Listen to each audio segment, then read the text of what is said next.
10 సంవత్సరాల పాటు బెంగళూరుకు ప్రధాన బౌలర్గా మహమ్మద్ సిరాజ్ ఆ జట్టు మీదే ప్రత్యర్థి బౌలర్గా నిప్పులు చెరిగాడు. రన్వేషన్ విరాట్ కోహ్లీ అవుట్ అవడంతో చిన్నస్వామి స్టేడియం మోగపోయింది. ఆర్సీబీ బ్యాటర్ లివింగ్స్టన్ ఒంటరి పోరాటం మరియు గుజరాత్ బౌలర్స్ క్రమశిక్షణతో చేసిన బౌలింగ్ మ్యాచ్ ను మరింత ఆసక్తికరంగా మార్చింది. టాస్ గెలిచిన గుజరాత్ ఆర్సీబీని బ్యాటింగ్ ఆహ్వానించింది. ఆర్సీబీ ఓపెనర్ విరాట్ కోహ్లీ 7 పరుగులకే వ్యవహరించారట ఒక షాక్ అయితే, గుజరాత్ బౌలర్ మహమ్మద్ సిరాజ్ సంధిస్తున్న బుల్లెట్ లాంటి బంతులతో ఆర్సీబీ చిన్నపోయింది. దూకుడు కడుతున్న ఫిలిప్ సాల్ట్ మరియు first down batter Padikkal Siraj bowling లో క్లీన్ బౌల్డ్ గా వెనుదిరిగారు.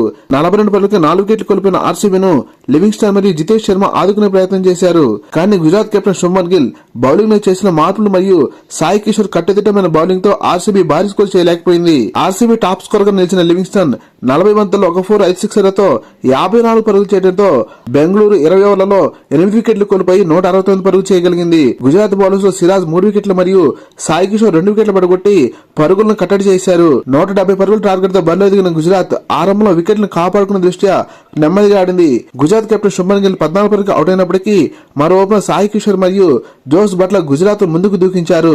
49 పరుగులు చేసిన సాయి సుదర్శన్ 13 ఓవర్ల వ్యవహరించాడు. 39 బంతుల్లో 5 4లు 6 6లతో విధ్వంసకర ఇన్నింగ్స్ ఆడిన జోస్ బట్లర్ అజేయంగా 73 పరుగులు చేసి గుజరాత్ ను విజయ తీరాలకు చేర్చాడు.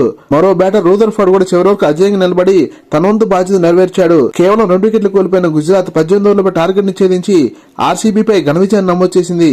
నిప్పులు చెరిగే బంతులతో 3 వికెట్లు పడగొట్టిన Mohammed Siraj player of the match award అందుకున్నాడు. లేటెస్ట్ క్రికెట్ అప్డేట్స్ కోసం వీడియో లైక్ చేసి ఛానల్ సబ్స్క్రైబ్ చేసి ఆశిస్తున్నాం. Thank you for watching.